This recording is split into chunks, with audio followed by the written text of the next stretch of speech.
대한민국 정치사에 이런 장면이 또 있을까?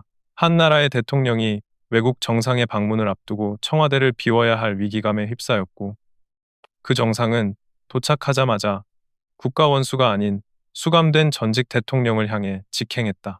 10월 말, 도널드 트럼프의 방한 일정이 공개되자마자 서울 정가가 뒤집혔다. 그는 공식 회담이나 의전 일정 없이 단 1박 2일 동안 자유를 위한 상징적 행보를 택했다. 그리고 그 상징의 대상은 다름 아닌 윤석열 전 대통령이었다. 트럼프의 비행기가 인천에 착륙하자 청와대는 즉각 비공식 경호 지원 태세에 돌입했다.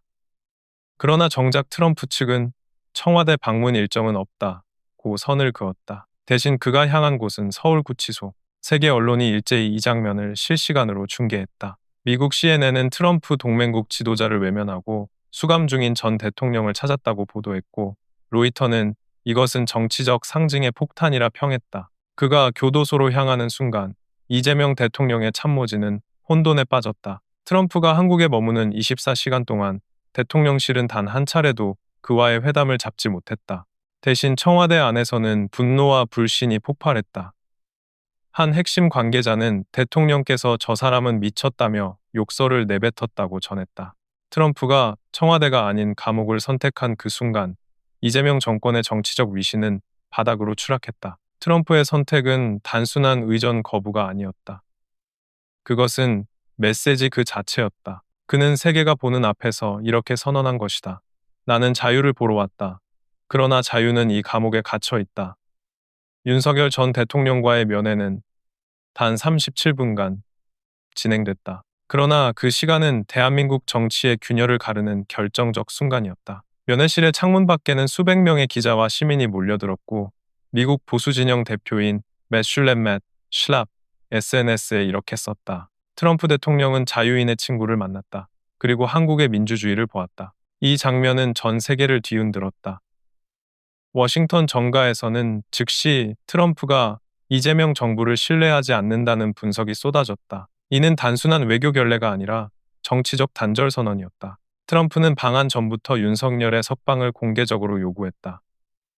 그리고 이번 방문은 그 요구의 완결이었다. 이재명 정부가 그동안 미국의 우호적 메시지를 기대하며 관세 협상과 투자 협정을 추진해왔지만 이번 사건 이후 모든 테이블이 얼어붙었다. 미국은 정치적 신뢰 없이는 어떤 숫자도 의미가 없다고 본다. 한 백악관 고위 관계자는 익명으로 이렇게 말했다. 트럼프가 청와대를 외면한 건 단순한 일정 문제가 아니다. 그건 경고다. 트럼프는 워싱턴에서 이미 신호를 보냈다. 윤석열을 석방하라. 그렇지 않으면 너희는 더 이상 동맹이 아니다. 그리고 이번 방안은 그 경고를 현실로 만든 무대였다.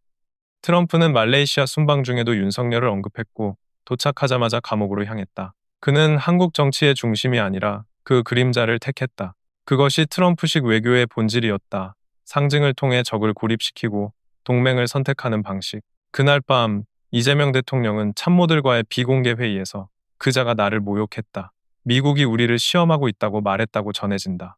그러나 그 말이 끝나기도 전에 SNS에는 Trump visits Yoon, Free Korea가 폭발적으로 퍼졌다. 수백만 명이 트럼프는 진짜 동맹을 기억한다는 문구를 공유했다. 그리고 그날 새벽 서울의 하늘은 유난히 붉었다. 그것은 한 나라의 권력이 무너지는 신호처럼 보였다. 트럼프의 방한 이틀째 새벽 서울은 잠들지 못했다. 인천공항 활주로에 불이 꺼지기도 전에 CNN, Fox, NHK, BBC까지 전 세계 60여 개 언론이 이미 교도소 앞에 진을 쳤다.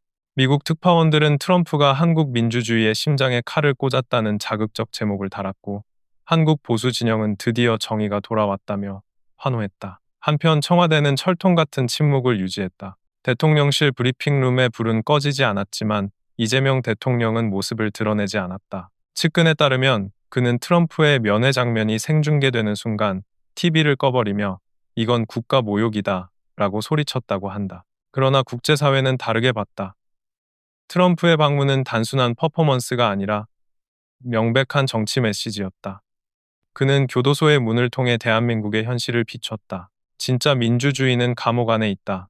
트럼프는 이 말 한마디 없이도 메시지를 던졌다. 미국 내 보수 매체들은 이 장면을 21세기판 냉전의 장면이라 불렀다. 한쪽엔 친중적 계산에 갇힌 권력, 다른 한쪽엔 자유 진영의 신념으로 상징되는 인물. 그리고 그 사이에서 한국은 갈라졌다. 트럼프는 면회 직후 기자들과의 짧은 문답에서 이렇게 말했다. 나는 자유를 보러 왔다. 그 자유가 감옥 안에 있었다. 그러나 곧 다시 걸어 나올 것이다. 그의 어조는 냉정했고 확신에 차 있었다. 곧바로 워싱턴으로 송출된 이 인터뷰는 한미 외교의 방향을 송두리째 바꿔놓았다.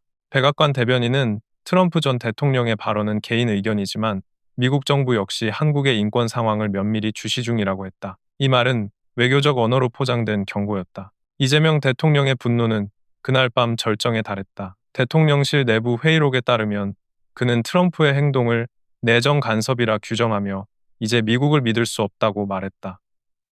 그러나 문제는 거기서 끝나지 않았다. 미국 보수 매체 브라이트바트가 곧바로 이재명의 발언을 폭로했고 기사 제목은 이랬다. 트럼프의 윤석열 면회 후 이재명이 분노의 욕설, 그가 내 나라를 모욕했다. 이 기사 한 편이 한미 관계를 흔들었다. 워싱턴 정치권은 이재명을 예측 불가능한 지도자로 규정했고 미국 의회 내 한국 관련 위원회에서는 관세 협상 중단 검토 논의가 본격화됐다. 트럼프가 떠난 자리에 남은 건 환대도 외교도 아닌 불신의 그림자였다. 흥미로운 건 트럼프가 교도소를 떠난 후 다시 청와대 쪽으로 향했다는 사실이다. 그러나 그의 차량 행렬은 본관 진입로에서 멈췄다. 경호실 관계자는 트럼프 측이 그는 여기서 할 말이 없다며 차문조차 열지 않았다고 증언했다. 대신 그는 차량 창문을 살짝 열고 서울 하늘을 올려다봤다. 그 순간 기자들의 마이크가 몰려들었다. 그는 짧게 답했다. 그 한 문장이 모든 걸 설명했다. 윤석열은 사람이었고 이재명은 정치인이었다. 트럼프는 그 차이를 세계 앞에 각인시켰다. 그날 밤 CNN의 앵커는 이렇게 말했다. 그건 외교가 아니라 선언이었다. 한국의 민주주의가 위험하다는 선언. 그리고 바로 다음 날 트럼프는 아무런 공항 의전 없이 귀국길에 올랐다. 이재명은 끝내 트럼프를 만나지 못했다. 그가 남긴 것은 오직 한 장의 사진 감옥 철문 앞에서 환하게 웃는 트럼프와 윤석열의 악수. 그 장면은 이미 역사로 남았다. 트럼프가 떠난 서울은 이상할 만큼 조용했다. 그러나 그 침묵은 폭풍 전야였다. 교도소 앞에 남겨진 한 장의 사진, 윤석열과 트럼프의 악수는 이미 전 세계로 퍼져나갔다. 사진 속 트럼프의 표정은 냉정했고 윤석열의 얼굴에는 굳은 결의가 서려 있었다. 그 한 장면이 대한민국 정치의 균열을 대변했다. 자유와 권력, 신념과 통제, 그리고 인간과 정치의 차이를 보여주는 상징이었다. 청와대 내부는 혼란에 빠졌다.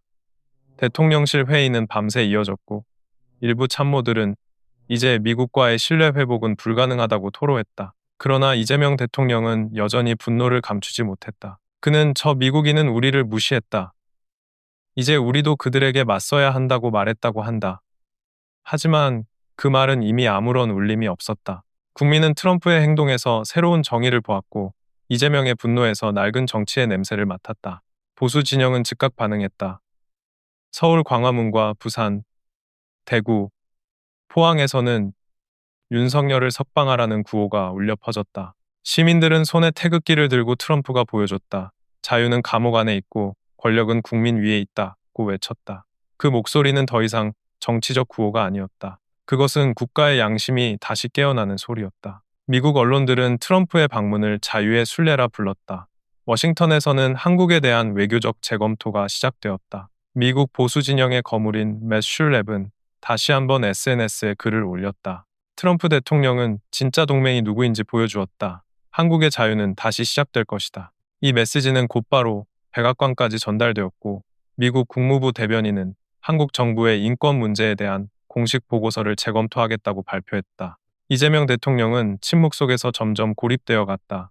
그가 의지하던 사람들마저 등을 돌리기 시작했다. 김현진은 언론 앞에 나서지 않았고 대통령실 참모들은 기자들의 질문에 노코멘트만을 반복했다. 청와대 회의실은 더 이상 국가 운영의 공간이 아니라 변명과 회피의 무대로 변해 있었다. 이재명은 트럼프의 방문을 외교적 모욕이라 규정했지만 국민은 그것을 정치적 각성이라 받아들였다. 트럼프의 행동은 단 한 장의 악수로 대한민국의 권력 구조를 드러냈다.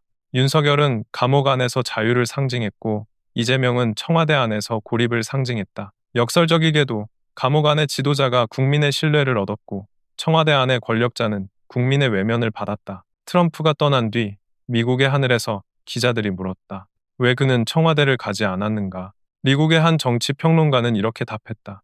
그는 권력을 보러 간 것이 아니라 진실을 보러 갔다. 내내에서 그 말이 바로 이번 사건의 본질이었다.